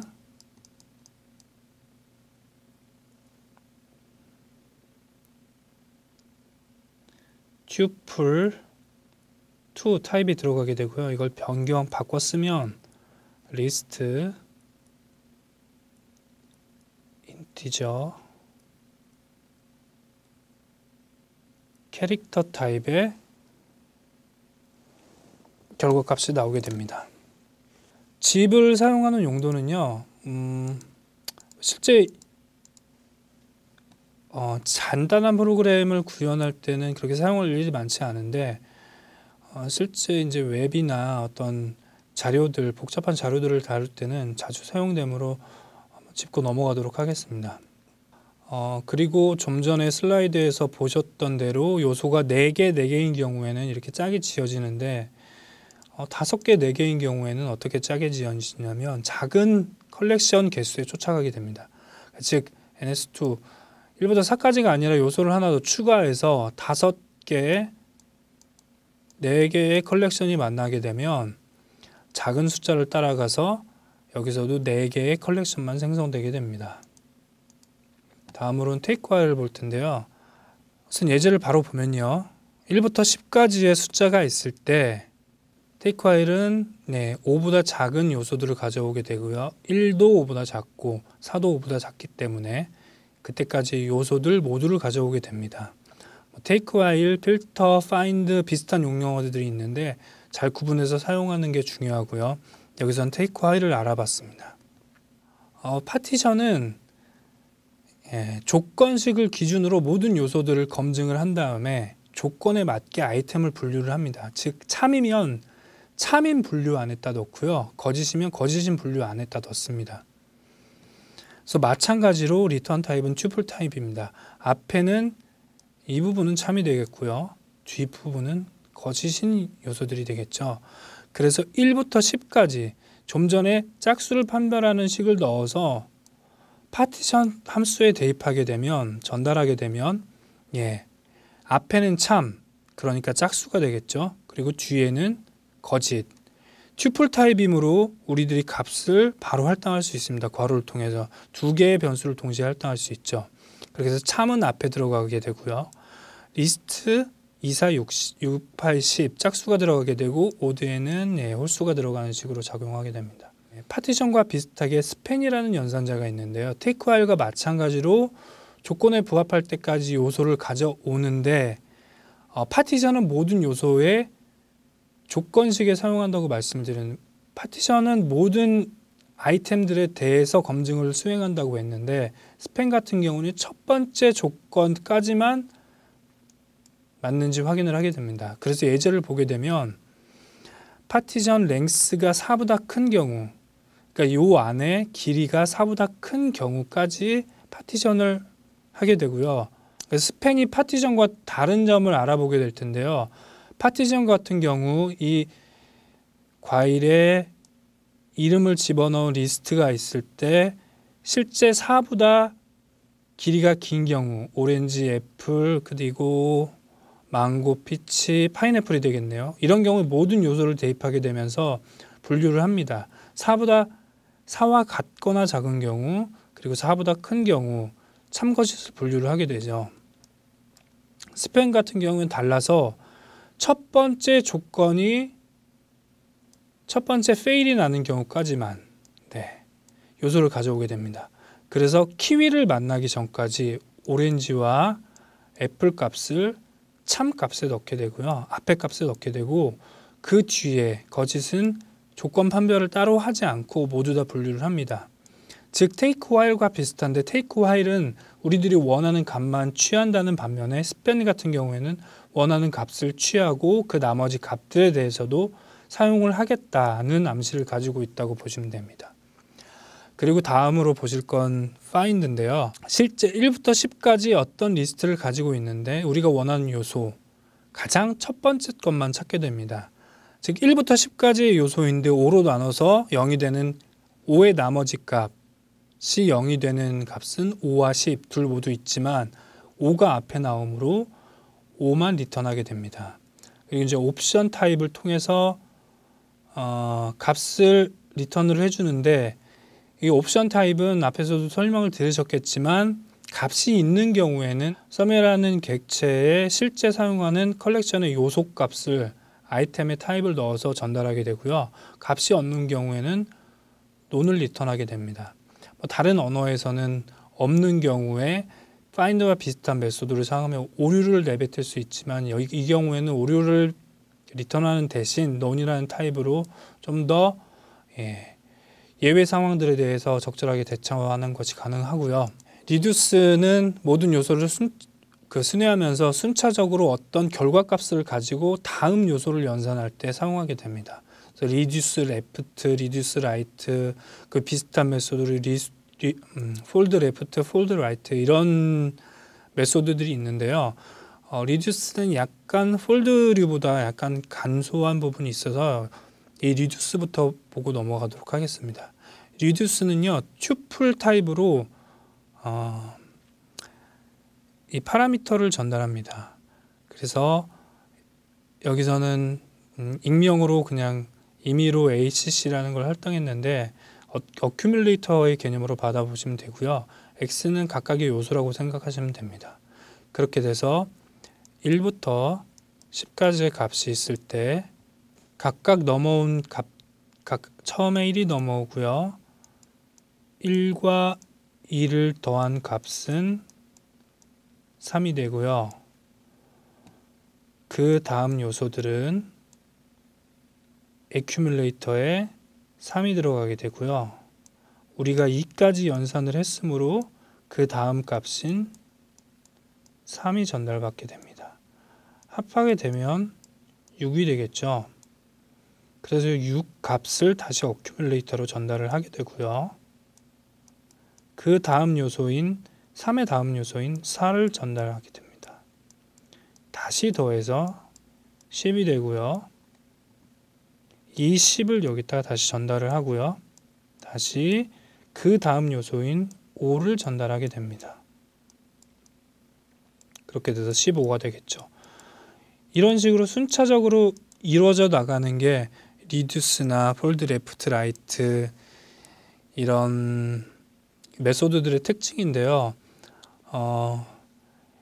이렇게 어큐뮬레이터를 가지고, 즉 어떤 연산의 결과값을 가지고 순차적으로 요소들에 접근하는 방식에 익숙해지시면 어떤 재규라든지 재규함수라든지 복잡한 외부 변수를 사용하지 않는, 사용해야만 하는 로직들을 간단하게 이 함수 괄호 안에 묶을 수 있습니다. 그래서 이 부분들은 약간 어려우시더라도 익숙해지는 게 앞으로 실습하는 데 있어서 많은 도움이 될 것 같고요.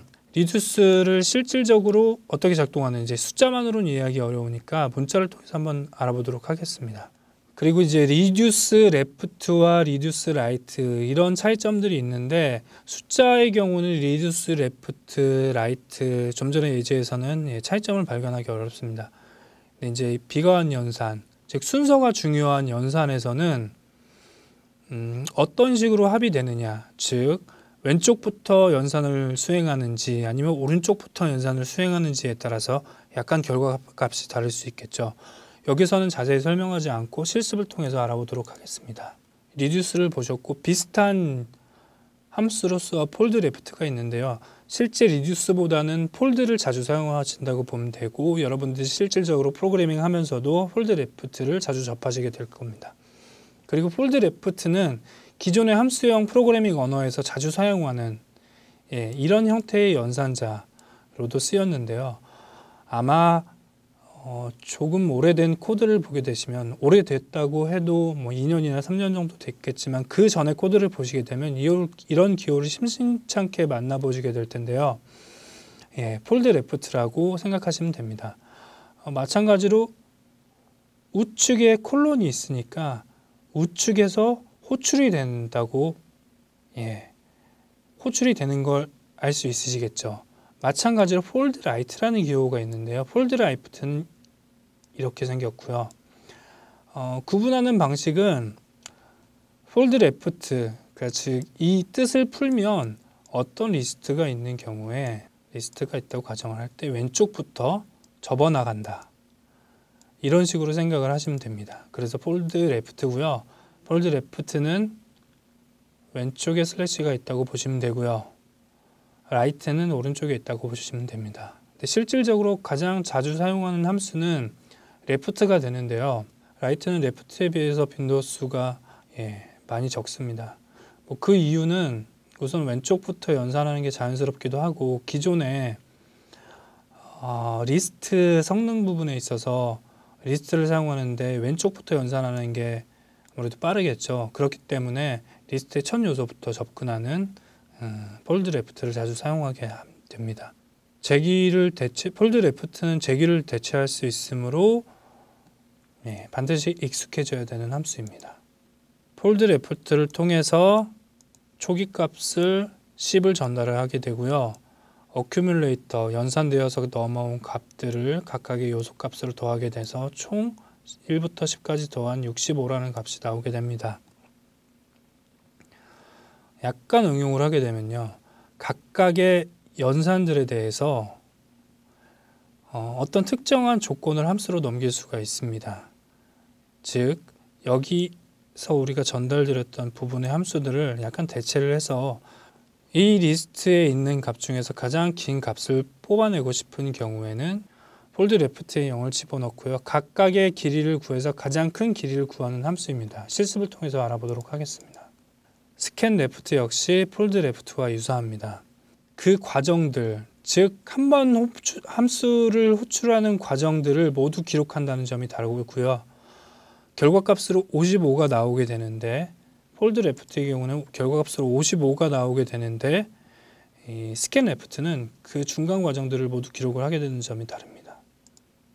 플래튼 같은 경우에는 여기 예제를 보시면 리스트 안에 중첩된 리스트들이 들어가 있습니다. 플래튼을 호출하게 되면 이 중첩된 리스트들의 요소를 모두 꺼내서 하나의 리스트로 만들어주는 역할을 하게 됩니다.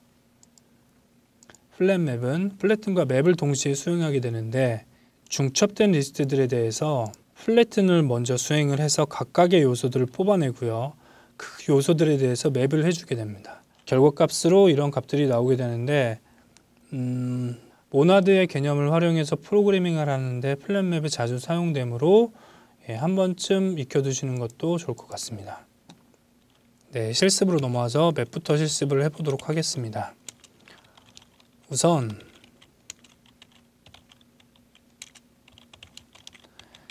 A부터 Z까지 알파벳을 만들어 놓고 실습을 해보도록 하겠습니다.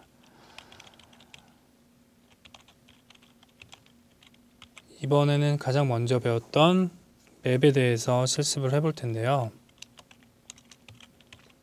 to uppercase를 하게 되면 약간 보기 편하도록 하기 위해서 리스트로 변경을 해주겠습니다. 네, 소문자의 캐릭터 리스트가 만들어졌고요. to upper를 통해서 대문자로 변경이 됐습니다.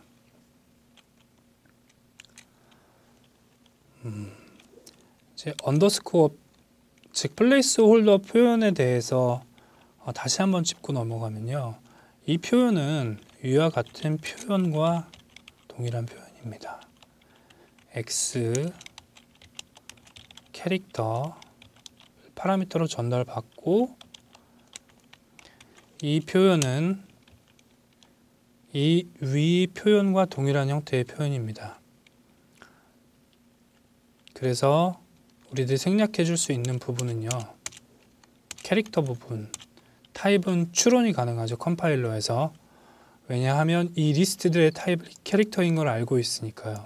굳이 우리가 여기다가 캐릭터라고 명시해 줄 필요가 없는 거고요. 마찬가지로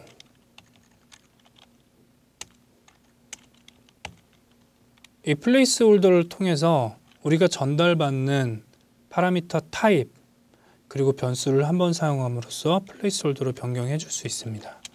즉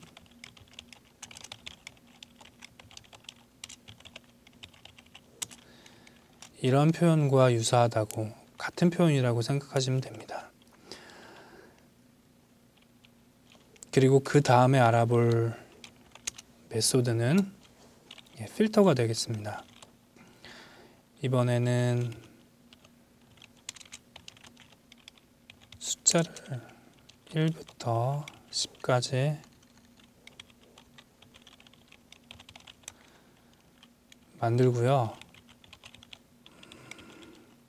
이번엔 3의 배수 3의 배수만을 찾는 필터를 만들었습니다. 결과값은 여기서 보시는 대로 나오게 되고요. 필터 낫은 3의 배수를 제외한 1부터 10까지의 숫자가 되겠죠. 다음으로 알아볼 함수는 집이 되겠습니다. 그래서 알파벳과 숫자를 집을 하게 되면 짝을 짓겠죠. 그런데 숫자의 개수는 10개이므로 10개의 쌍만 나오게 됩니다. 다음으로는 take while이 되겠습니다. take while은 조금 전에 선언했던 1부터 10까지의 숫자를 재사용하고요.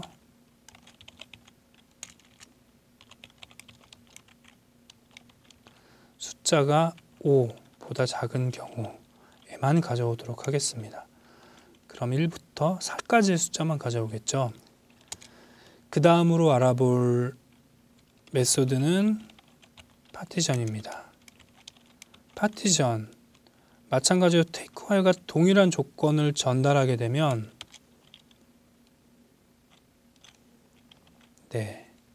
실제 조건에 맞는 값과 맞지 않는 값들이 결과값으로 리턴하게 됩니다. take while은 우리들이 어떤 참에 맞는 값 자체에만 관심이 있다는 것이고요. 파티션은 조건에 맞는 값 그리고 맞지 않는 값에 동시에 관심이 있다라고 할 때 알아두시면 되겠습니다. 약간 조건문을 변경해서요. 3의 배수는 0일 대로 변경을 해줄게요. 마찬가지로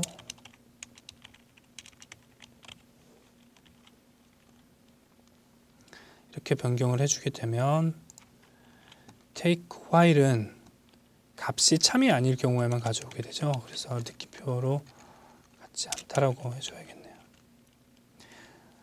그래서 보면 좀 전에는 결과값이 같았었지만 지금은 참값이 약간 달라지는 걸 볼 수 있어요. take while은 참이 첫 번째 나타날 때, 거짓이 첫 번째 나타날 때까지의 요소만 가져오고요. 파티션은 둘 모두를 모든 요소에다 대입을 한다고 말씀을 드렸습니다. 그렇게 돼서 약간 차이점이 나타나는 걸 보실 수 있고요. 이번에는 스팬을 가져오겠습니다. 스팬은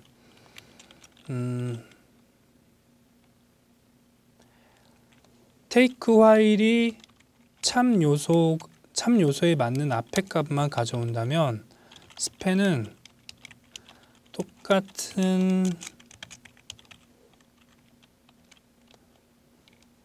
참값은 가져오지만 마찬가지로 나머지 결과값들도 받고 싶은 경우에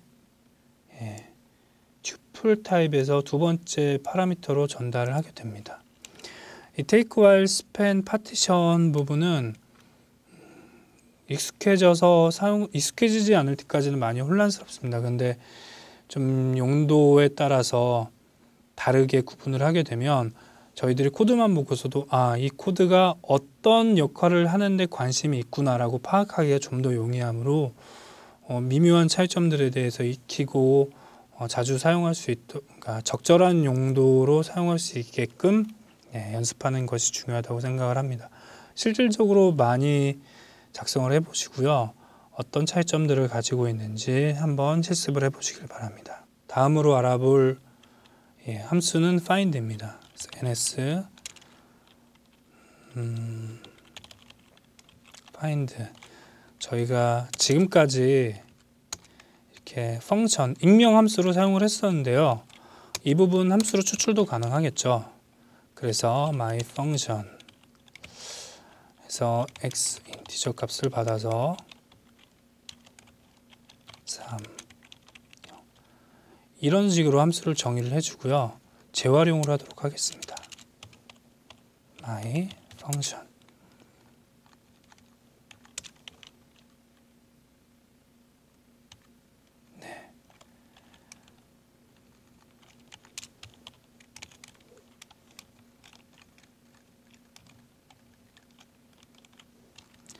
이 값은 돌린 값이 되겠죠. 이 부분 역시 표시를 해주지 않아도 되고 리턴 값을 유추가 가능하므로 표시를 해줘도 되는데 반드시 표시가 필요한 경우는 재기함수인 경우에 반드시 표시가 필요하고요. 나머지의 경우는 반드시 강제되는 사항은 아닌데 보통 여러분들이 연습하실 때에는 처음에 리턴 타입을 명기하시는 연습을 하는 것이 좋습니다. 그리고 어느 정도 익숙해지면 어떤 때 표기를 해주는 것이 유리한지 어떤 때 표기를 생략해 주는 것이 좀 더 간결하고 표현력이 좋은지 습득하시게 될 거고요. 좀 전에 오타가 있었는데 def로 변경을 해줍니다. 함수를 my function으로 정해주고요. 조건에 맞는 이번에 알아볼 함수는 find가 되겠습니다. 어떤 함수를 찾아볼까요? 이번에는 5의 배수를 찾아보도록 하겠습니다.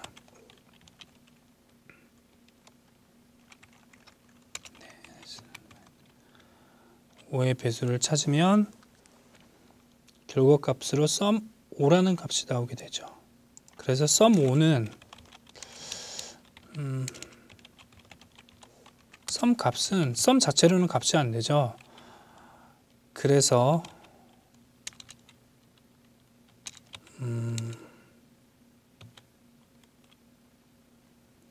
get을 사용해서 값을 가져오게 됩니다.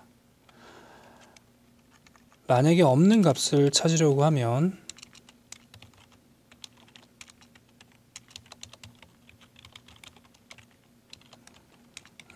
예를 들어서 10보다 큰 값을 찾으려고 하면요, non 타입이 리턴 되겠죠. 네.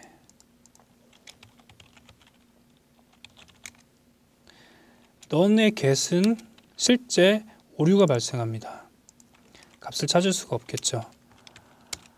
그래서 나중에 보시게 되겠지만 sum과 non 타입에 대해서 이 괄호 부분은, 소괄호 부분은 중괄호로 변경 가능하고요. 중괄호로 변경했을 때는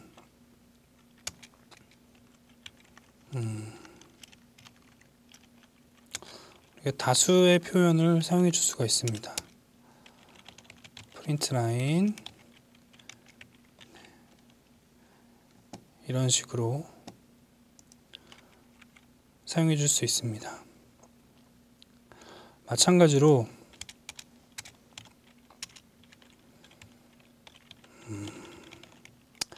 필터 부분이요.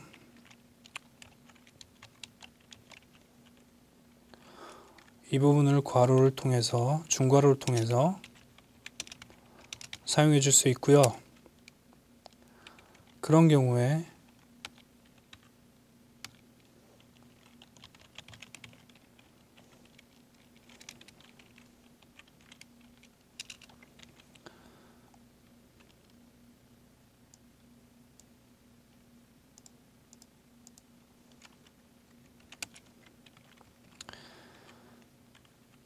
우리들이 원하는 프린트 값을 다수로 출력하는 것도 가능해집니다. 이쪽에서는 지금 워크시트에서는 잘 안 나타나니까 저희가 클래스를 하나 만들어서 테스트를 해보도록 하겠습니다. 스칼라에서는 메인 메소드를 만들기 위해서 크게 두 가지 방법이 있는데요. 하나는 앱이라는 클래스를 상속받는 것이고요. 또 다른 하나는 스칼라 싱글턴 오브젝트를 만드는 겁니다. 그래서 여기서는 스칼라 싱글턴 오브젝트를 만드는 방식으로 실습해 보도록 하겠습니다. KDB 스칼라 클래스를 하나 만들고요. 오브젝트로 타입을 변경해 줍니다. 오브젝트는 그 패턴의 싱글턴 패턴의 싱글턴하고 동일한 역할을 하신다고 보면 되고요. 그렇게 해서 def main 아규먼트를 받고 아규먼트는 array string 타입이 되게 됩니다.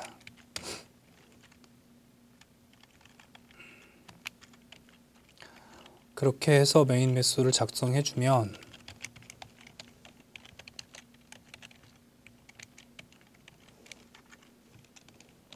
실행을 할 수가 있고요.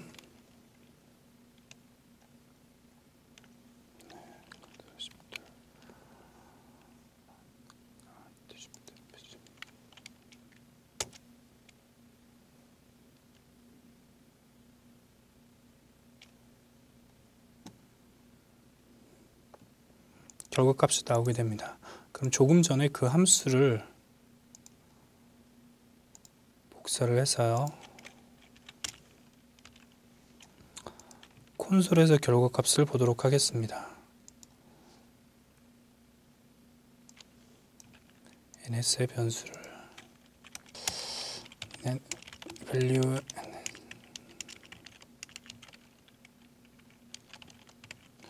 1부터 10까지의 숫자인 리스트를 하나 만들어 주고요. 맵을 수행하고 싶습니다. 그렇게 돼서 어떤 형태로 변경을 해줄까요? 아니요, CS로 해서요. A부터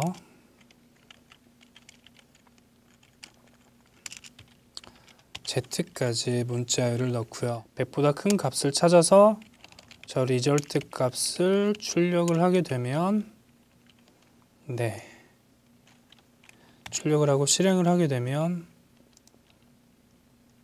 네, sum이라는 타입 안에 2가 들어가게 되죠. 그렇게 해서 여기서 맵을 수행할 수가 있는데요.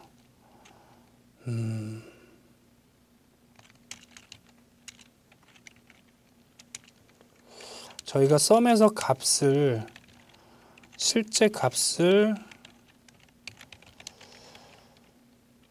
찾는 방법은 리소스에서 get을 해서, 좀 알기 쉽게 표시를 드리면 sum의 인티저, sum의 캐릭터, 옵션의 캐릭터가 되겠네요. 옵션의 캐릭터가 결과값으로 나오고, 결과값이 있을 때는 get을 통해서 캐릭터 값을 뽑아내 줄 수 있겠죠. 그래서 캐릭터 밸류를 보게 되면, 네, 실제 이 값이 나오게 됩니다. 만약에 리소스 값을 실행하게 되면, 리절트 값을 실행하게 되면 sum이라는 값이 나오고요. 그래서 이 부분이 응용되는 부분은 실제 맵을 통해서 값을 바로 변경을 해줄 수가 있습니다. 아주 자주 사용되는 표현 중에 하나이니까요. 중괄호로 변경해 줄 수 있죠. 그래서 x 값을 받고요. sum이라는 가정을 하고요. 안에 들어가는 변수 값을 C로 넣어주고요. 그 결과 값을 그대로 뽑아주는 경우에는, 네, sum이라는 타입으로 값이 나온 걸 알 수 있고요. 타입을 보면 옵션, 캐릭터 타입이 되겠죠. 그래서 값을 원하는 경우는 get을 통해서 실제 우리가 원하는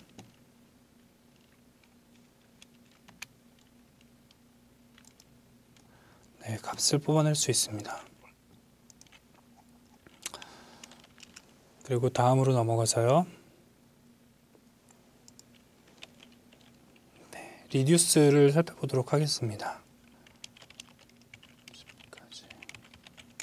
1부터 10까지 리듀스 리스트를 만들어 주고요. 리듀스, 그리고 이렇게 작성을 하게 되면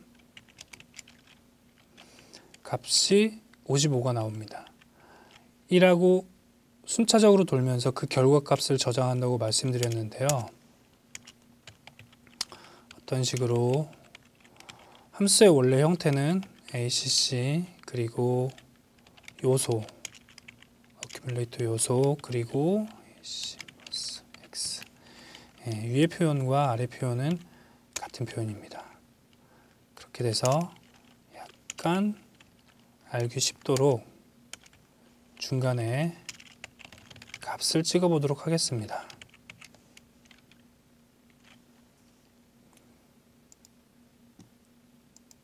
그렇게 하면 실제 어떤 값들이 연산되었는지, 1, 3, 6 어큐뮬레이터에 어떤 값들이 저장되는지 우리가 알 수 있죠. 그리고 마찬가지로 x의 값도 한번 찍어 보도록 하겠습니다. 컴마로 구분을 해주고요. x의 값을 찍어 보면, 네, 요소는 순차적으로 가장 먼저 첫 번째 요소가 오고요. 그 다음 요소인 2가 오고요. 둘이 합산한 결과인 3, 그리고 세 번째 요소인 3, 4, 5, 6 이런 식으로 넘어가게 됩니다. 그래서 실제 이해하고 나면 그다지 어려운 부분들은 없는데 아마 이해하시기까지가 약간 좀 생소하실 건데요. 리듀스 부분만 이해하시고 나면 폴드라든지 이런 부분들은 좀 더 쉽게 접근할 수 있습니다. 폴드 같은 경우에도 마찬가지고요. 아까 초기 값을 지정할 수 있다는 부분이 차이점이라고 말씀드렸잖아요. 그래서 그 부분들을 한번 해보도록 하겠습니다. 초기 값을 0을 넣게 되면 결과 값으로요. 똑같은 55 값이 나오지만 초기 값에 0이 한 번 더 들어가죠. 이런 차이점이 있습니다. 그리고 초기 값으로 우리가 결과를 리턴 받기 원하는 형태로 작성을 할 수가 있는데요. 약간 헷갈리시니까 다시 한번 작성해 보도록 하겠습니다. 이번에는 문자의 리스트를 만들어 주고요.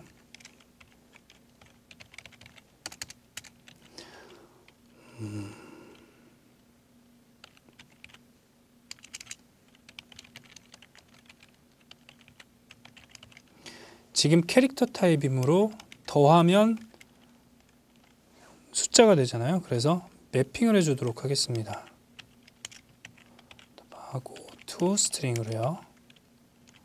이렇게 하면 SS는 여기서 보이는 건 같지만 리턴 타입이 다르죠. 문자 타입으로 가져와서 폴드 레프트를 수행해 주도록 하겠습니다.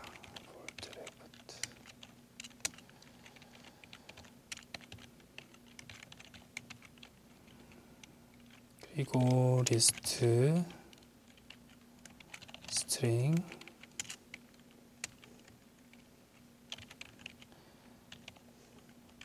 빈 리스트를 리스트.string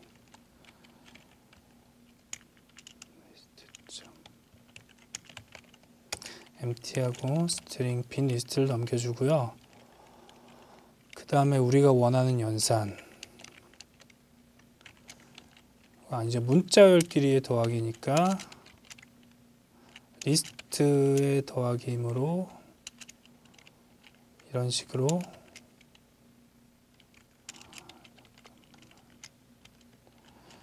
이런 식으로 작성을 해주게 됩니다.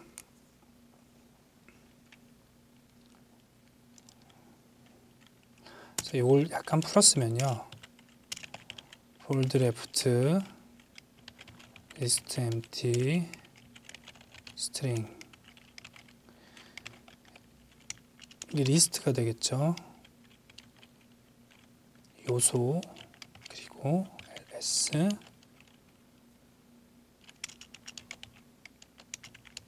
x 이런 형태로 리스트의 뒤에 요소를 붙이는 형태로 사용하게 됩니다. 그래서 약간 알아보기 쉽게 ls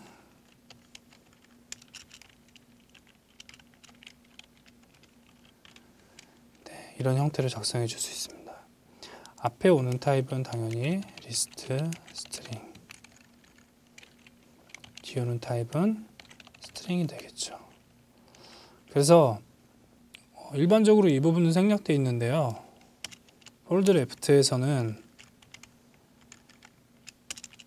오른쪽에 요소가 온다고 생각하시면 됩니다. 혹시 마찬가지로 쉽지 않은 그렇게 쉽게 익숙해지는 부분은 아닌데 자주 사용하는 수밖에 없고요. 이걸 똑같이 작성할 수 있는데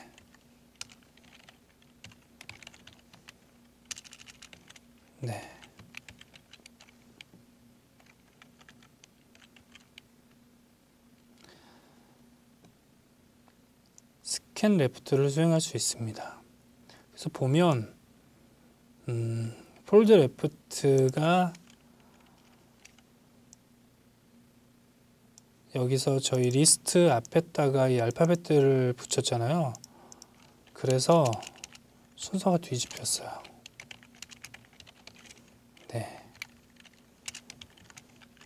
리스트는 요소 뒤에 붙이는 건 성능상 약간 불이익이 있겠죠. 어쨌거나 순서를 보게 되면 A부터 Z까지 나온 최종 결과값만 폴드 레프트에서는 나오고요. 스캔 레프트는 그 연산 중간 값들이 나오게 됩니다. 실제 그래서 스캔 레프트를 사용하는 일은 많지 않고요. 폴드 레프트를 가장 많이 사용한다라고 보시면 되겠습니다. 그리고 다음으로 알아볼 부분은 할당을 하고요. LS로 할당을 하고 ls.flatten 하게 되면 모든 요소들이 한꺼풀 벗겨져서 들어가게 됩니다. 마찬가지로 맵을 하게 되면 이걸 뭘로 변경을 해줄까요? 2배씩 해서 맵을 해주게 되면 1, 2, 3, 4, 5, 6 값이 2배수 돼서 들어가겠죠. 한 번에 수행할 수 있는 것이 플랜 맵이 되겠습니다.